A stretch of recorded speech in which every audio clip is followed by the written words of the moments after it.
Então, como eu disse, hoje a Isolema, uma companheira aqui da casa, trabalhadora, que vai nos falar do perdão incondicional. Boa tarde a todos. Que Jesus nos envolva no seu amor.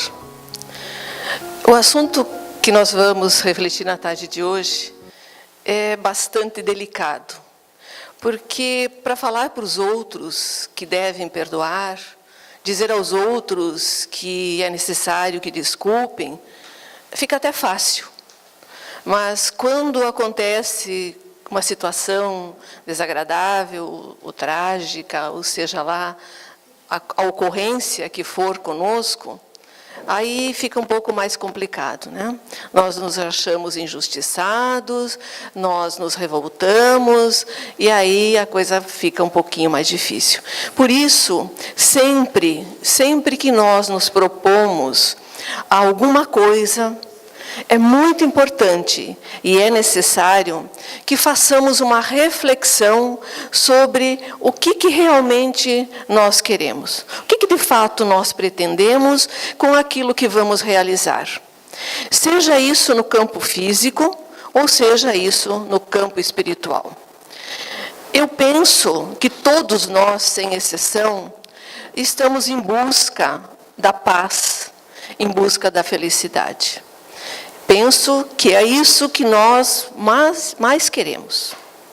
Por isso, volto a repetir, a importância de nós fazermos uma reflexão sobre todos, não só o assunto que nós vamos tratar hoje, mas sobre todos os assuntos que são expostos aqui, que sejam eles analisados, que procurem ser entendidos, mas que, acima de tudo, possamos, no nosso dia a dia, colocá-los em prática. E hoje, graças a Deus, né, graças a Jesus, graças a Kardec, nós temos essa doutrina maravilhosa, que é o Consolador prometido por Jesus, que vem colocar luz sobre todos os ensinos de Jesus. A gente coloca que o Espiritismo é a chave, aquela chave mestra, com a qual abre as portas do entendimento e mostra-nos o verdadeiro sentido das palavras de Jesus. Porque nós sabemos que quando Jesus esteve entre nós, ele nos falava por parábolas. E nós não entendíamos, ainda hoje tem ensinos de Jesus que nos deixam confusos. Por isso a necessidade de nós estudarmos, por isso a necessidade de nós refletirmos sobre tudo o que Jesus nos colocou há mais de 2000 anos.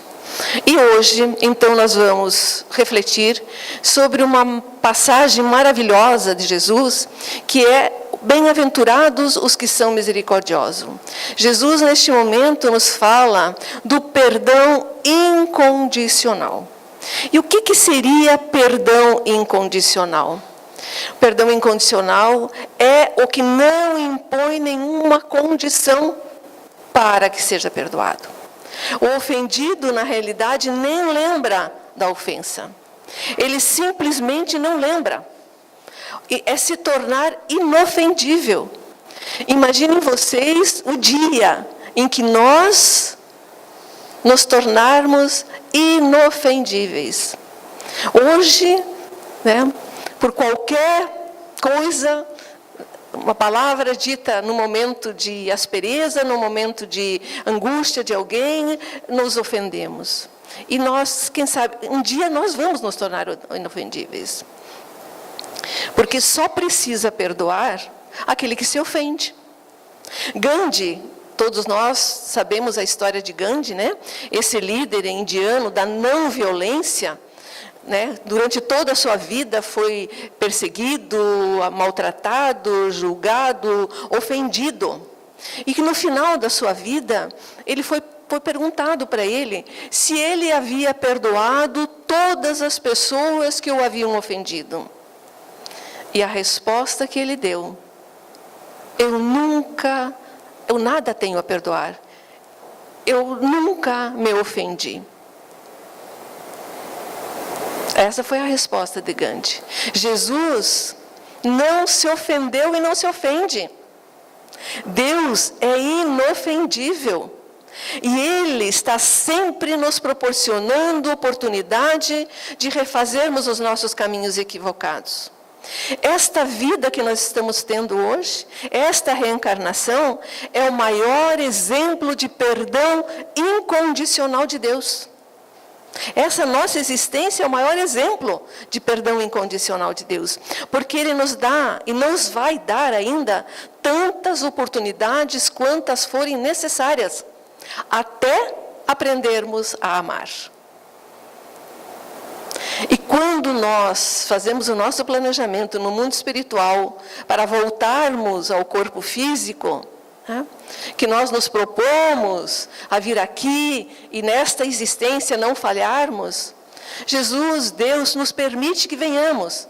E Ele não diz para nós assim, olha, vai, mas se você não cumprir com a tarefa... Não, Ele não diz nada disso. Ele não impõe condições. Ele simplesmente nos dá o livre-arbítrio e nós estamos aqui fazendo o que nós queremos. Então Ele vai continuar nos dando tantas oportunidades quantas forem necessárias. Não importa os equívocos, os erros, ou a falência, não importa. Nós vamos continuar a ter esse perdão incondicional de Deus. E quando nós aprendermos a amar, efetivamente, nós não vamos mais precisar perdoar. Porque quem ama, dá o melhor de si sempre. Não importa se o outro está dando o pior para nós. Quem ama, simplesmente ama. Não importa o que ele esteja, se do outro ele está recebendo o pior. Infelizmente, o nosso conceito de perdão, ele dificulta a nossa capacidade de perdoar. Porque muitas vezes a gente ouve que perdoar é coisa de gente fraca, que perdoar é coisa de gente boba, que perdoar é coisa de gente medrosa. E nós possuímos crenças negativas de que perdoar é aceitar de forma passiva tudo o que nos fazem. É aceitar, perdoar as agressões, é simplesmente aceitarmos o desrespeito que as pessoas têm conosco. Não, não é isso, perdoar não é isso. O que a doutrina nos diz, o que Jesus nos ensinou, é que nós temos que ter atitudes e não reagirmos às situações que os outros nos causam. Jesus agia, Jesus não reagia. Se nós somos agredidos, se nós somos ofendidos, se nós não somos respeitados com os nossos direitos, nós devemos reivindicar sim. Mas de que maneira nós devemos fazer isso? Gritando mais alto? Não, vamos questionar. Por que você está me ofendendo? Por que você está me agredindo? Eu te disse algo que você não gostou, então me conte, me diga, para que eu possa me retratar. Isso são atitudes. E ainda nós ouvimos muito, né? Ah, mas eu não levo desaforo para casa. Imagine, não levo mesmo desaforo para casa. Claro, a gente não leva desaforo para casa, né? Mas leva mal-estar, leva angústia, leva dor de cabeça. Será que nós ainda somos desses que pensamos dessa forma? Será que nós ainda somos desses? Será que a pessoa que perdoa demonstra fraqueza de caráter? Nós temos absoluta certeza que não. Aliás, essa certeza não é nossa. Essa certeza é do Mestre Jesus, é do Cristo, que nos recomendou e viveu o perdão incondicional. E não consta em lugar nenhum que Ele tenha demonstrado em sua vida alguma fraqueza de caráter. Eu nunca ouvi isso, nunca li isso em lugar nenhum e não acredito que vocês tenham visto também. Quantos de nós, porque nós estamos falando aqui da bem-aventurados os que são misericordiosos. Quantos de nós já procuramos o sentido da palavra misericórdia? O que Jesus quis nos dizer quando Ele falou, bem-aventurados os que são misericordiosos? Misericórdia é ter um sentimento de compaixão ou de perdão. Muitos já devem ter ouvido ou já de repente até falaram, de que, mas eu acabei me desiludindo com aquela pessoa que está ao meu lado, que está convivendo comigo, e eu não consigo perdoar essa pessoa. Ela me magoou. Você sabe por que nós agimos dessa forma? Porque nós é que nos iludimos com a pessoa, com aquela pessoa, porque achamos que ela era perfeita. Provavelmente a gente tenha visto muitas virtudes nessa pessoa, principalmente, né, na época de namoro, né? A gente só vê o lado bonito, o lado legal, o lado gostoso das pessoas. E aí a gente não consegue ver os defeitos. Aí depois, com o passar dos anos, a gente vai perceber que aquela pessoa não era aquele anjo caído do céu, como a gente imaginou. Porque era previsível, porque no nosso estágio evolutivo é previsível que num momento ou no outro a gente vai realmente mostrar os nossos defeitos. Os nossos defeitos vão vir à tona. Porque quando a gente está naquele momento de namoro, de conhecimento, a gente acaba usando umas máscaras, né? A gente acaba vestindo umas máscaras, né? E depois, com o passar do tempo, a gente vai tirando essas máscaras. E aí nós vamos realmente ser o que a gente é. Mas a culpa não é do outro. A culpa não é do outro. A culpa é nossa. Nós é que nos achamos, nós criamos uma imagem real daquela pessoa. Aí vem a desilusão, aí vem o engano, aí vem a decepção. Mas, na realidade, nós é que fizemos essa imagem irreal da outra pessoa, porque nós não aceitamos as pessoas como elas são de fato. E aí, né, a gente ouve aquela famosa, mas eu não consigo perdoar. Afinal de contas, eu estou muito magoado, estou muito triste. Por quê? A partir do momento que nós aceitarmos as pessoas como de fato elas são, não vai mais acontecer isso. Nós não vamos mais nos desiludir, nós não vamos mais sofrer esse tipo de decepção. E quantos de nós já conseguimos deixar para lá uma ofensa, uma calúnia? Quantos não conseguem perceber aquele gesto maledicente que alguém, no momento de desequilíbrio, nos faz? Quantos de nós já conseguem agir dessa forma? Se hoje, no nosso momento atual, está difícil de tolerarmos, de perdoarmos, de desculparmos, vamos imaginar como é que foi na época que Jesus esteve entre nós, onde predominava a lei do mais forte, a lei do poder. E vem alguém e nos diz, né?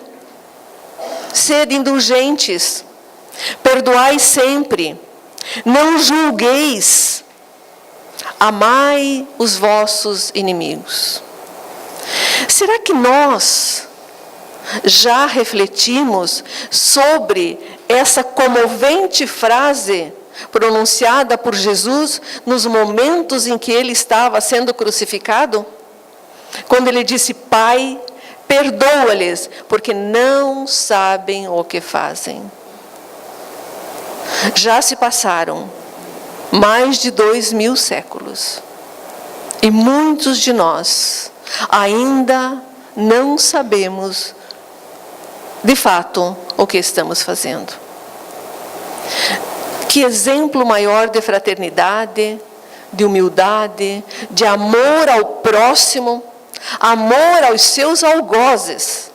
Porque Jesus, mesmo sendo humilhado, mesmo sendo perseguido, acusado, julgado, condenado, sem direito a um julgamento justo.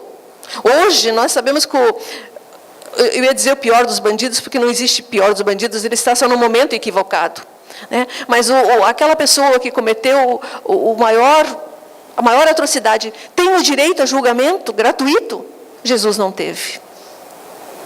E mesmo assim, nesses últimos momentos de Jesus, ele perdoou incondicionalmente a todos. Ele não disse, Pai, perdoe aqueles que estiveram ao meu lado. Ele não disse isso. Ele simplesmente disse, perdoe, porque não sabem o que fazem. Então ele perdoou a todos, sem distinção. Jesus, ao pronunciar essa frase, ele sabia da inconsciência dos que estavam ferindo ele de morte.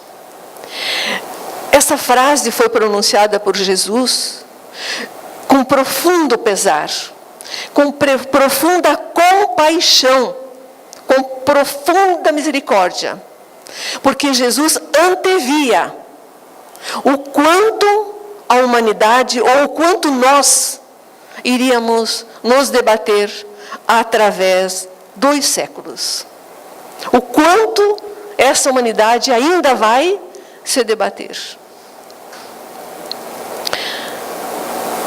Nós sabemos que não é fácil, nesse nosso grau evolutivo, esquecermos aquela ofensa, esquecermos aquela agressão, mas nós podemos começar com pequenos exercícios.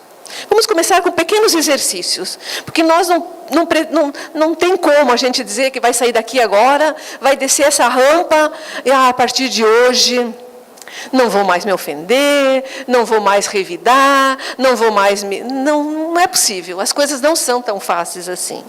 Mas nós podemos começar com pequenas atitudes, com pequenas contrariedades no nosso dia a dia. Aquela fechada no trânsito. Quantos crimes ocorrem porque alguém buzinou, porque alguém ultrapassou, porque alguém fez um gesto? Quantos? Será que nós não podemos ser daqueles que quando alguém nos ultrapassar, quando alguém buzinar, quando alguém estiver com... Vai com Deus, deve estar com pressa, quem sabe vai socorrer alguém, quem sabe vai fazer algum atendimento, e vamos emitir dardos de amor, pensamentos positivos para essa pessoa. Quem sabe se a gente já conseguir fazer isso. Aquele gesto que nos tira do sério, né? Aquela conduta do nosso afeto, do nosso chefe, do nosso filho, da nossa esposa, enfim. Vamos começar com aquelas pequenas contrariedades dentro do nosso lar. Mas por que a gente fala vamos começar pelo nosso lar? Porque é dentro do nosso lar que nós tiramos aquelas máscaras que eu falei agora há pouco para vocês, da gentileza, da bondade, da compreensão, da tolerância. Nós acabamos tirando as nossas máscaras. Porque quando a gente sai de casa, né, a gente passa pelo guarda-roupa, sei lá pelo quê, e passa a mão em algumas máscaras e vai para a rua. Máscara da educação até, né? Da gentileza. Por favor, muito obrigado. Será que nós usamos isso em casa? Ou será que as pessoas que estão dentro do nosso lar estão aí para nos servir? Então, vamos começar, de repente, com essas pequenas coisinhas dentro de nós, da nossa... Aquela comida que ficou um pouquinho salgada. Ai, está ótima. Aquela camisa que ficou com a gola meio amassada. Homens, por favor. Ai, está ótima, imagine. Não se preocupe com isso. Está perfeita. Não se preocupe, deixa que eu vou pegar o ferro e eu mesmo vou alisar. Será que a gente é um desses? Se não formos, quem sabe a gente pode ajudar a arrumar, tirar a mesa, né? Ajudar aquelas pequenas coisas dentro do nosso lar. Quantas noites, espero que com vocês nunca tenha acontecido isso. Acho que só comigo, né, que acontece essas coisas, né? Que a gente passa remoendo uma ofensa que não pôde revidar. E ficamos no travesseiro, rolando de uma cama, né? Rolando de um lado para o outro. Não perde por esperar. Deixe, vai ter o troco. Amanhã é outro dia. Você vai me pagar. E ainda pior, quando a gente pronuncia aquela frase: nunca perdoarei isso que você me fez. Quando nós pronunciamos essa frase, nunca perdoarei, nós estamos pronunciando a nossa própria condenação. Porque por mais que tenhamos razão, por mais que nós não tenhamos não fomos culpados por aquela agressão, nesta existência, porque ninguém paga uma dívida que não é sua, nós precisamos ter misericórdia. Jesus ele nunca ofendeu, nunca agrediu, nunca fez nada, e ele teve misericórdia para todos nós. Então nós precisamos também ter misericórdia, porque será através desses exercícios de compaixão que nós vamos crescer perante Deus. E Jesus nos alertou muito, né? Porque nós precisamos ser indulgentes para com os outros. E Jesus, ele nos falou muito sobre isso, que nós precisamos, ele nos dá um alerta sobre essa questão das faltas do nosso irmão. Quando a gente percebe que o nosso irmão se equivocou, faliu, errou, etc. Ele nos dá um alerta. Ele diz que nós devemos ser severos, sim, mas para com as nossas faltas, com os nossos equívocos, com as nossas ações. Porque cada um é responsável pelo que faz. No Pai Nosso, o Pai Nosso é um tratado, né? O Pai Nosso é uma coisa que, se a gente for começar a discutir sobre o Pai Nosso, a gente vai ficar a noite inteira aqui e não vamos chegar a um final, né, da discussão. Mas tem uma frase que tem tudo a ver com o nosso assunto de hoje, onde ele diz: perdoai as nossas ofensas, como perdoamos aos que nos han ofendido. Será que nós temos clareza do que Jesus quis nos dizer com essa frase? Ou simplesmente nós aprendemos o Pai Nosso quando éramos crianças, decoramos e está tudo bem? Será que a gente faz uma reflexão quando a gente faz o Pai Nosso e a gente se depara com essa frase? Porque com que coragem eu vou pedir perdão a Deus se eu não tolero, se eu me encolerizo, se eu imito dardos mentais de ódio, de vingança, para que atinjam o suposto agressor? E se nós quisermos realmente mudar as nossas posturas, as nossas condutas, nós temos o Evangelho, nós temos a doutrina espírita que está aí hoje e que tem muitos exemplos sobre compaixão, sobre perdão, está aí para nos ajudar a entender e, quem sabe, vivenciar mais esse assunto. Nós precisamos entender uma coisa: que a violência nunca reabilitou e não vai reabilitar ninguém. Agora, o amor, sim. Com certeza, o amor vai conseguir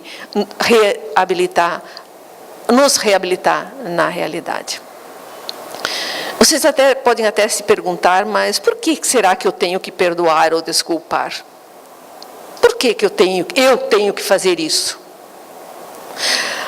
A primeira razão está de que todos nós, sem exceção, somos ainda imperfeitos. Essa razão seria o suficiente para nós perdoarmos. Não precisaria mais nenhuma. Mas ainda existem outras razões. Existe aquela que para facilitar a convivência e o relacionamento entre nós e os outros. Para que tenhamos, porque todos nós queremos trabalhar, viver em ambientes saudáveis, harmoniosos, que proporcionem prazer, satisfação, paz, e que tenha o perdão recíproco. Nós todos queremos trabalhar num ambiente que tenha fraternidade, porque todos nós podemos cometer equívocos e erros. E quando existir essa indulgência entre as pessoas, o ambiente se transforma. O ambiente fica mais saudável, mais gostoso de se viver e de se trabalhar. Fica mais prazeroso de estar ali. E o meio para se obter a paz e a felicidade, nós voltamos a repetir, é só através do entendimento e do perdão. Não existe outra maneira. Se nós abrirmos o Evangelho e procurarmos ler com o coração todos os ensinos de Jesus, nós vamos entender o quanto nós podemos ser felizes ainda nessa existência. Quando nós aprendermos a domar a nossa ira, as nossas más tendências, quando nós aprendermos a não fazermos culto somente ao corpo, que hoje está na moda, a grande preocupação, principalmente dos jovens, né? Aos bens materiais, eles são necessários, sim, mas paralelo a isso, será que nós não podemos, de repente, nos dedicar algum tempo, algum espaço a também crescermos, não somente financeiramente, mas também espiritualmente? Então, são situações que nós precisamos parar e refletir. Porque uma coisa é certa, daqui nós só vamos levar o que nós realmente fizemos de bom e de ruim. Né? Porque daí, do outro lado, nós não vamos ser diferentes. Nós vamos continuar a sermos o que somos aqui. Então, quem sabe, se nós, a partir de agora, já conseguirmos, se não perdoar, pelo menos desculpar, que é o caminho para o perdão, podemos chegar de lá, do outro lado, com uma bagagem um pouco maior. Eu vou contar um relato para vocês, feito por Divaldo Franco, para que nós possamos perceber e, de repente, gravar em nossa memória a necessidade de perdoar, o porquê que nós temos que perdoar. Ou, pelo menos, tentar, de alguma forma, desculpar. Porque nós sabemos que nós temos situações que ficam bastante difícil até de aceitarmos, né? Recentemente a gente viu uma situação aqui próprio em Balneário, né? Aquela menina que foi estuprada, depois foi morta pelo seu algoz com apenas 33, a menina com 6 anos e ele 33 anos. Então a gente percebeu, o pessoal queria invadir a delegacia, queria linchar e tal. Aí vocês podem dizer, pô, mas tinha que deixar, afinal de contas, será que esse é o caminho? Mas eu vou contar essa história relatada por Divaldo, para de repente, quem sabe, a gente consiga chegar às nossas próprias conclusões. Divaldo conta que estava terminando o trabalho que ele estava realizando, quando chegou alguém próximo a ele e disse assim: Senhor Divaldo, eu gostaria que o senhor lesse uma mensagem de minha filha recebida pelo nosso querido Chico, que nos foi entregue por ele num dos dias mais tristes da minha vida. Mas para que o senhor entenda a grandeza dessa carta, dessa comunicação, eu preciso fazer uma retrospectiva para que o senhor entenda um pouco a nossa história. Eu sou casada com este que está aqui ao meu lado, que era o marido dela, que estava junto com ela. Éramos felizes, pais de 6 filhos. A nossa filhinha Margarete contava apenas com 6 anos, quando o nosso casamento começou a experimentar alguns tormentos naturais. Nós sabemos, né, que todos os casamentos passam por algumas situações turbulentas, e feliz daquele que consegue superar isso. Mas, nesse período, uma terceira pessoa, uma terceira personagem apareceu em nossas vidas. E um homem bom, atencioso, excelente pai, acabou não reagindo às circunstâncias e lentamente foi trocando o nosso lar pelo lar da outra pessoa. Começou a nos visitar de vez em quando, passou a vir poucas vezes na semana, e cada vez, enfim, de repente ele passou a viver totalmente com a outra pessoa. E a nossa Margarete, que ele amava muito e ela também amava muito ele, começou a perder a sua vitalidade, começou a sofrer muito com essa situação. 1 ano se passou desse terrível episódio, quando nós iniciamos o nosso desquite para um posterior divórcio. A nossa menina sempre perguntava: mamãe, papai não vai voltar? E eu respondia: sim, meu bem, ele vai voltar. Papai hoje viaja muito, ele encontrou uma outra pessoa que está precisando muito dele, por isso é que ele tem vindo poucas vezes para nos ver. E quando o pai vinha para visitar os filhos, ele principalmente tomava nas mãos da pequena e saía passeando em redor da casa, e ele dizia para Margarete: meu bem, eu quero te pedir uma coisa. Quando você crescer e compreender o mundo e souber de tantas coisas duras da vida, se você não puder perdoar alguma coisa de má que alguém fez para você, tente ao menos desculpar. Sim? Você promete para o seu pai que você vai fazer isso? E ela prometia. E todas as vezes que ele voltava, ele fazia o mesmo pedido para a Margarete. E ele dizia: o perdão é muito difícil, mas a desculpa é o caminho pelo qual nós podemos um dia chegar lá e perdoar. E ela dizia: papai, venha dormir conosco novamente. E foi nesse tormento de consciência que ele começou a fazer o retorno de volta ao lar. Passou a vir mais vezes e, de repente, ele fez a viagem de volta definitiva para o nosso lar. E aí ele me pediu: você vai poder me perdoar? Se não puder me perdoar, dizia ele à esposa, pelo menos desculpe-me.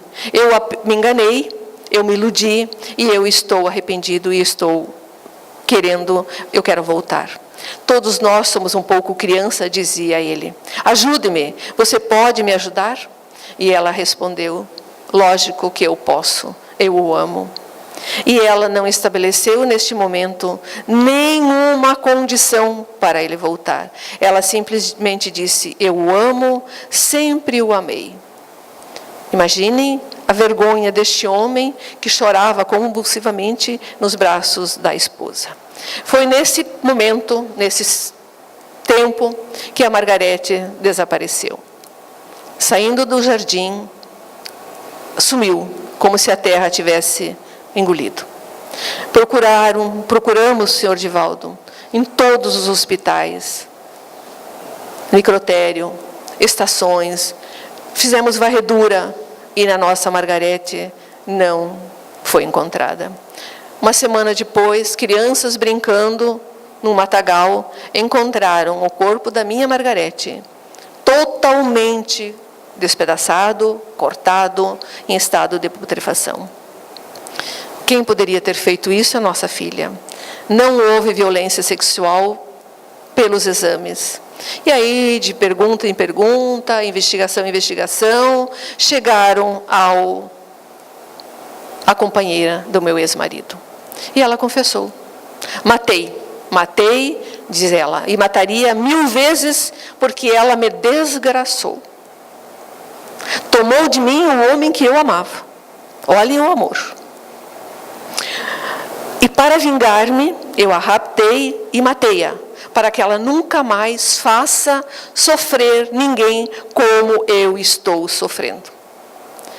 E aí ela disse para o seu Divaldo: Divaldo, o senhor pode imaginar a nossa dor? O senhor pode imaginar o ódio e o sentimento de vingança que tomou conta de nós? Enlouquecido e desesperado, meu marido queria ir na cadeia para decepar as mãos da criminosa e depois se suicidar. Foi neste momento de desespero que alguém nos falou de Chico Xavier. Juntamos todas as nossas energias, todas as nossas economias, e numa sexta-feira entramos na fila em Uberaba para tocarmos as mãos daquele rosto triste, diz ela. Aí, quando chegou a nossa vez, que chegamos próximo ao Chico, eu simplesmente só consegui falar para o Chico: Chico, mataram minha filha. Foi a única coisa que eu consegui falar. E ele passou a mão na minha cabeça e disse: meu bem, ninguém mata ninguém. Sua filhinha vive. Nossa Margarete está aqui. Ela foi trazida pela sua avó e está aqui para conversar conosco. Acalme-se. Vocês não acreditam em Deus? Nos sentamos e ficamos aguardando a madrugada de sábado inteiro para podermos, quem sabe, receber uma mensagem da nossa filhinha. Chamaram pelo meu nome e pelo nome do meu marido e nós fomos lá para receber a mensagem da nossa filhinha, onde ela dizia, eu vou ler para a gente não perder nenhuma palavra do que ela escreveu. Mãezinha, meu querido papai, vim para dizer-lhes que estou viva. Se alguém pensou em me magoar, não conseguiu, papai. Não sei explicar a vocês como tudo aconteceu. Eu me recordo que eu estava saindo do jardim de infância, quando uma pessoa me chamou, segurou-me e fez-me entrar no carro. Eu não sei o que aconteceu, mas ninguém me magoou, papai. Não fique triste, não senti nada, só saudade de vocês. Eu dormi, se cortar o meu corpo, eu não vi. Soube depois que ele ficou todo quebradinho. Também não vi. Dormi e quando acordei, vovó Felicidade estava ao meu lado e me acariciando e me disse, Margarete, fui eu que a trouxe para cá. E também a minha tia, que era irmã da mãe dela também. E aí, quando papai, eu chorava muito de saudade de vocês. Mas naquele momento, eu quero que vocês... Margarete, disse a tia, eu sou Lídia, eu estou aqui para substituir sua mãe, que era minha irmã lá na terra. Eu também já morri. Também já morreu? Então eu também estou morta? Sim, você morreu, o seu corpo morreu, mas não, você continua viva. Na verdade, Margarete, ninguém morre. Agora você precisa dormir. Durma para sonhar. Voltei a dormir. Quando acordei, titia e vovó me disseram que vocês estavam sofrendo muito. Eu pedi para vê-los, para abraçá-los, e vi você, papai, com muito ódio e querendo se vingar. Paizinho, você se lembra do que você me dizia quando nós caminhávamos de mão dadas ao redor da nossa casa? Se não puder perdoar, pelo menos desculpe. Paizinho, desculpe. Ninguém nos fez mal. Eu precisava voltar para cá e voltei. Mas nunca mais nos separaremos. Vovó Felicidade está dizendo que nós devemos perdoar. E se não pudermos perdoar, nós temos o dever de desculpar. Voltarei outro dia. Papai, mamãe, você que me compreende melhor, tente pelo menos você perdoar. Da sua sempre, Margarete. Aí ela diz, seu Divaldo, o senhor pode imaginar o que nós sentimos neste momento? Hoje, nós voltamos para casa. Nós sentimos que é muito difícil realmente perdoar. Mas nós já estamos tentando desculpar. Porque essa mensagem de consolação leva o homem a fazer uma reflexão.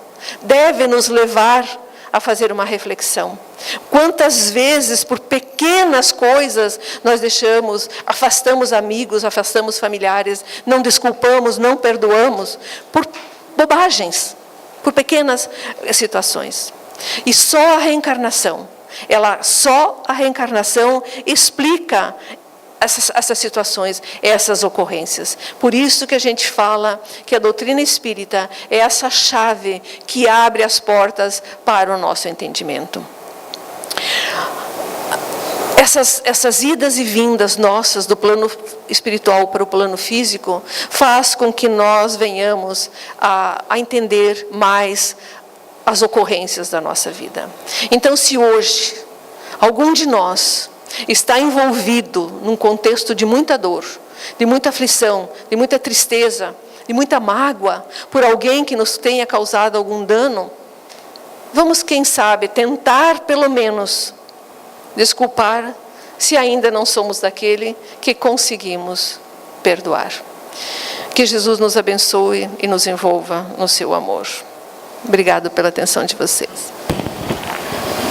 Nós agradecemos a Isolema pela sua fala de hoje e comentávamos antes do início da doutrina, eu e a Isolema, a respeito de uma fala do Divaldo chamando os espíritas à responsabilidade e que nós temos que realmente trabalhar, porque o planeta está em transformação.